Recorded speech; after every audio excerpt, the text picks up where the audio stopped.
Assalamualaikum warahmatullahi wabarakatuh.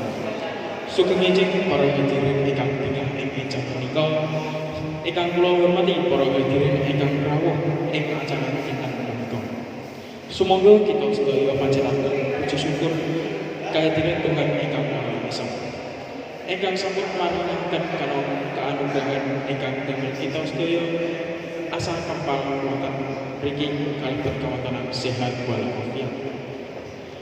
Para hadirin ingkang kula hormati, Lailatul Qadar inggih menika satunggaling dalu ing spesial wonten sasi Pasa.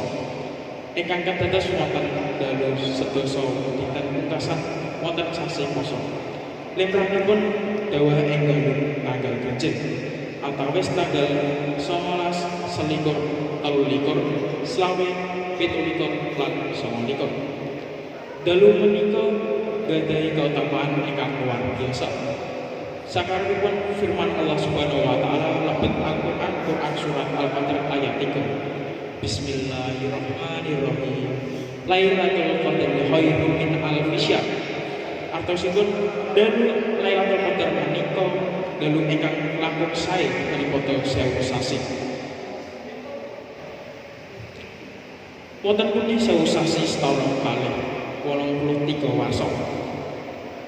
Artosipun amalan ibadah ingkang wonten tindakaken ing dalu Lailatul Qadar nilainipun langkung sae daripada ibadah 83 warsa.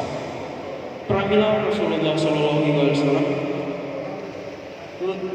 lulandalaken kangge bahkan ibadah kita kados salat dalu, deres Al-Qur'an, zikir lan ndedonga.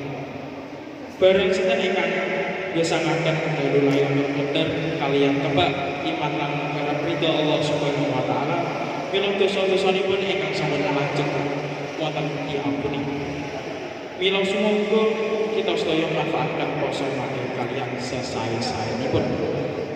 Sampun dugi kita sedaya kalebet tiyang ingkang tuni ingkang sampun miyangi-aken dalu Lailatul Qadar mangke. Mekaten pitados ingkang kula aturaken bilih wonten kekirangan utawi lepat tembung kula nyuwun pangapunten. Mugi-mugi pitados niki angsal gadhah kinten kagem kita sedaya. Wassalamualaikum warahmatullahi wabarakatuh.